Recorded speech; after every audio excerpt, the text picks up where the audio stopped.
à ce numéro du Journal des Journaux paru du 20 au 26 mars 2023. Un numéro que nous entamons avec le syndicat national des agents des douanes ayant fait beaucoup parler de lui durant cette semaine.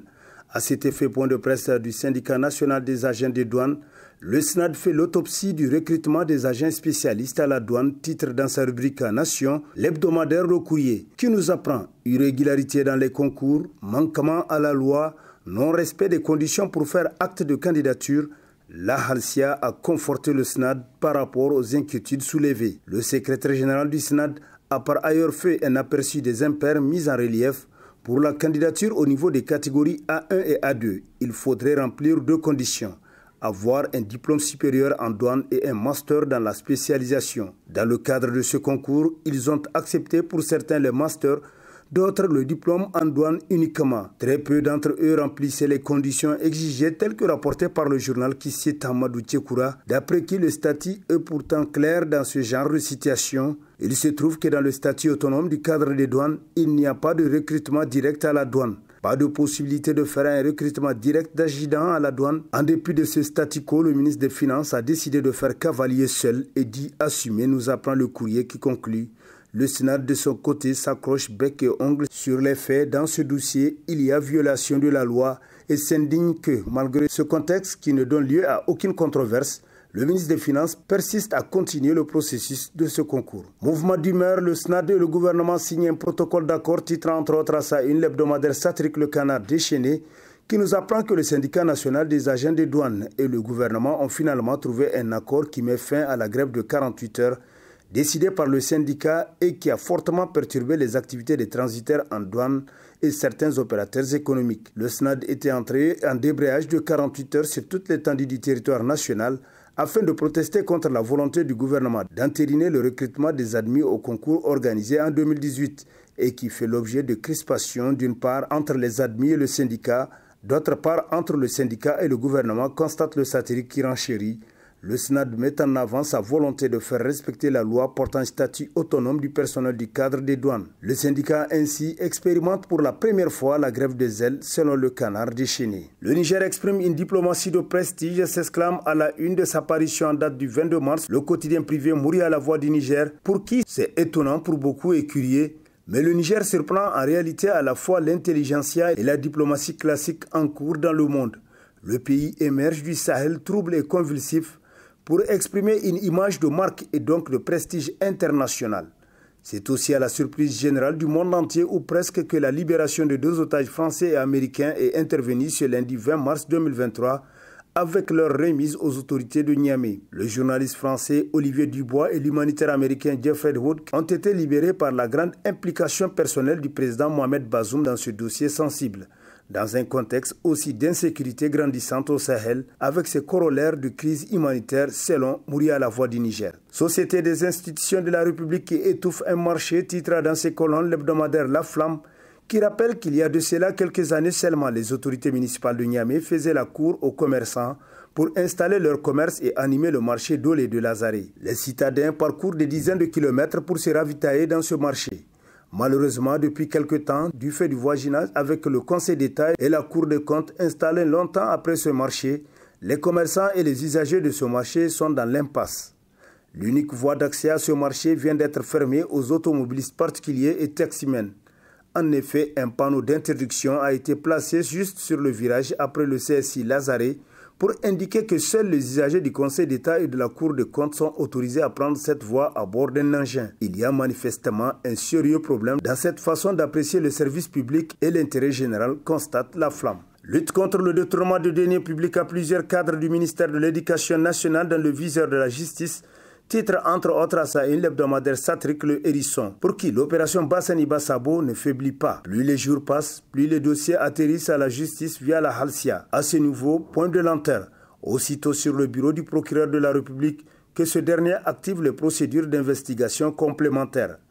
Après les douanes, les services des impôts, l'École nationale d'administration ENA, c'est au tour des directions du ministère de l'Éducation nationale de passer à la Halcia pour la confrontation de leurs justificatifs dans la gestion des fonds communs, constate le satirique qui nous apprend davantage qu'il s'agit ici de fonds d'appui des partenaires au développement en faveur des secteurs sociaux de base éducation, santé, hydraulique, etc. Aux dernières nouvelles, ce sont tous les ministères concernés par la gestion de ces fonds qui seront audités, conclut le Hérisson. Dosso, les militants du MNSD Nasra renouvellent leur confiance à Seni Oumarou, s'exclame dans la rubrique Kapoul du Niger de sa parution en date du 21 mars, le quotidien privé Mouria, qui nous apprend que les militants étaient venus de tous les coins du Niger et de la diaspora pour magnifier leur parti politique. Les partis de la majorité présidentielle alliés du MNSD ont répondu présents pour apporter leur soutien au Grand Baobab. Ceux de l'opposition n'ont pas été laissés en reste. La tenue du 10e congrès du parti coïncidant avec la commémoration de son 32e anniversaire a été l'occasion pour Seni Oumarou d'affirmer que c'est l'âge de la maturité. C'est le temps de la pleine responsabilité.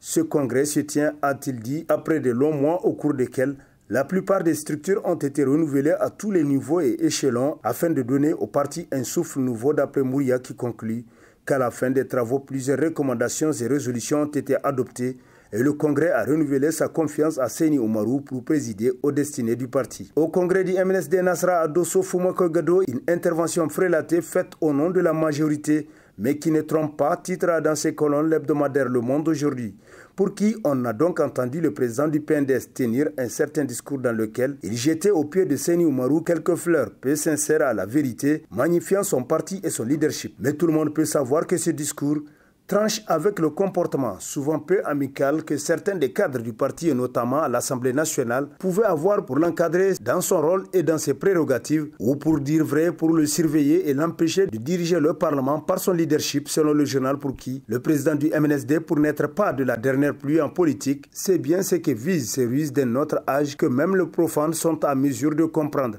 Ainsi donc, personne ne peut plus tromper personne, d'après Le Monde aujourd'hui, qui conclut: en malin, malin et demi. Occupation anarchique des voies publiques, un véritable casse-tête pour les usagers, titre dans ses colonnes Niger Interhebdo, pour qui s'il y a un souci auquel sont le plus confrontés les usagers de la route, c'est bien l'occupation anarchique de la voie publique. Les abords de certaines artères de la capitale sont érigés en place d'étalage ou d'exposition d'articles et de marchandises, causant ainsi un véritable casse-tête chinois aux usagers, en particulier les piétons, obligés à se faufiler dans le trafic sur la chaussée, avec tout le risque qu'ils encourent. Qu'est-ce qui explique ce laxisme de la part des autorités municipales de Niamey, censées mettre de l'ordre sur la voie publique? Se demande le journal qui poursuit. Le plus important, c'est de savoir manier le bâton et la carotte pour ne pas créer d'autres frustrations. On attend de voir, conclut Niger Interhebdo. Déclaration de presse du comité des jeunes handicapés chargé du suivi de concours d'intégration à la fonction publique, titre dans sa rubrique Société, l'hebdomadaire Niger Times, qui nous apprend que ce comité entend faire usage des moyens légaux pour faire respecter la loi qui leur confère un quota lors des recrutements à la fonction publique, un acquis qui est en train d'être géré autrement depuis un certain temps. Ce comité agit, il faut le rappeler, en s'appuyant sur la Convention relative aux droits des personnes handicapées, la loi numéro 2019-62 du 10 décembre 2019 déterminant les principes fondamentaux relatifs à l'insertion des personnes handicapées et son décret d'application 2021-539 du 12 juillet 2021 selon le journal qui poursuit. Le comité conclut sur une demande au président de la République d'un recrutement spécial comme l'a fait le feu Tanja Mamadou avec tous les profils de personnes handicapées et à tout niveau afin de résorber et pallier au chômage des personnes handicapées. Pour rappel, beaucoup de pays sont dans la logique de faciliter l'accès à un travail décent aux personnes handicapées qui déjà souffrent beaucoup rien que pour les études, conclut Niger Times. Regard croisé, l'humanité en ébullition, titre dans sa rubrique en Nation, l'hebdomadaire satirique Le Canard en furie, pour qui notre continent n'a pratiquement pas connu de répit depuis la nuit des temps. Nous avons été occupés, colonisés, malmenés et même déportés. Nous avons été de toutes les guerres coloniales qui ne nous concernions pas. Et pourtant, toute la fleur de la jeunesse africaine était dignement sacrifiée, nous apprend le journal qui poursuit. Nous sommes entre autres terrorisés par des djihadistes, autrement des terroristes qui harcèlent, brutalisent, tuent et enlèvent de paisibles citoyens. Nos forces de défense et de sécurité se battent courageusement pour protéger les populations et leurs biens. Honneur, gloire, dignité pour ces hommes et femmes qui de jour comme de nuit se battent, sans relâche et sans répit partout sur le continent, tel que rapporté par le Canard en furie. Niamey démantèlement de 3 réseaux de malfaiteurs par la direction de la police judiciaire, titre dans la rubrique Pôle du Niger de sa parution en date du 23 mars, le quotidien privé Mouria à la Voix du Niger, qui nous apprend que la première bande composée de 2 individus est spécialisée dans le vol en réunion à main armée, pistolet automatique au niveau des agents de transfert d'argent à travers la ville de Niamey. Comme le premier réseau démantelé et présenté à la presse le 16 janvier 2023, ils opèrent à 2 au guidon d'une moto neuve. La deuxième bande est composée de 5 individus dont 2 jeunes filles. Ils opèrent la nuit sur la voie publique et habituellement sous les échangeurs. Quant à la troisième bande spécialisée dans les vols en réunion à l'arraché, en main armée, arme blanche, avec usage d'une moto, elle est composée de 2 individus. Pour cette dernière bande, le mode opératoire consiste à circuler à 2 et surtout dans les quartiers périphériques à la recherche de leurs victimes. Elle attaque des femmes isolées telles que rapportées par Mouria La Voix du Niger. Et sur ce prend fin le présent numéro de la revue de presse. Prochain rendez-vous, plaise à Dieu dans une semaine avec toujours la même passion de vous servir. Bonne lecture et au revoir.